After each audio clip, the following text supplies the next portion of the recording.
আসসালামু আলাইকুম। আজকে আমি দেখাবো কিভাবে খেজুরের জুস বানাবেন। এই গরমে কিন্তু খেজুরের শরবত খেতে অনেক মজা লাগে। তো চলুন শুরু করা যাক। এখন আমি কয়েকটা খেজুর ভালো করে ধুয়ে নিয়েছি। এখন আমি এগুলোকে কেটে নিব।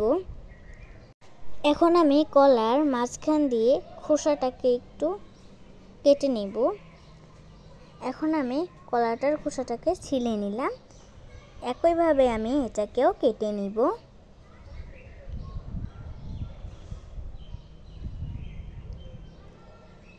তো এখন আমি খেজুরগুলোকে কাটবো। এগুলোকে আমি মাঝখান দিয়ে একটু কেটে নিব। কেটে নেওয়ার পর ভিতরের বিচিটাকে আমরা ফেলে দিব। এভাবে আমি সব কয়টাকে কেটে নিব। এখন আমি কলাগুলোকে গোল গোল করে কেটে নিব। এখন আমার কেটে নেওয়া হয়ে গিয়েছে। এখন আমি একটা ব্লেন্ডারের জারে খেজুর দিয়ে দিলাম কলা। এখন আমি ঠান্ডা লাগার জন্য বরফ দিয়ে দিলাম কয়েক টুকরো।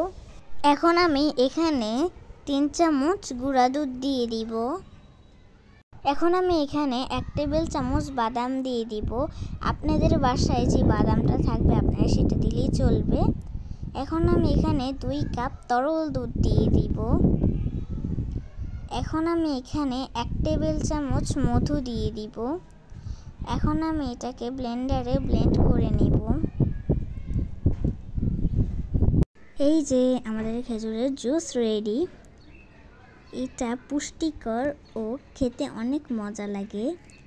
এটা একবার হলেও খাবেন। এই গরমে এটা খেলে প্রাণ জুড়িয়ে যায়।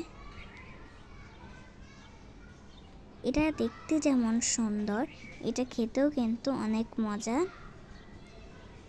এটা বরফ দিয়ে খেলে কিন্তু অনেক মজা লাগে। তো আমার আজকের ভিডিও এতটুকুই। দেখা হচ্ছে পরের কোনো ভিডিওতে। আল্লাহ হাফেজ।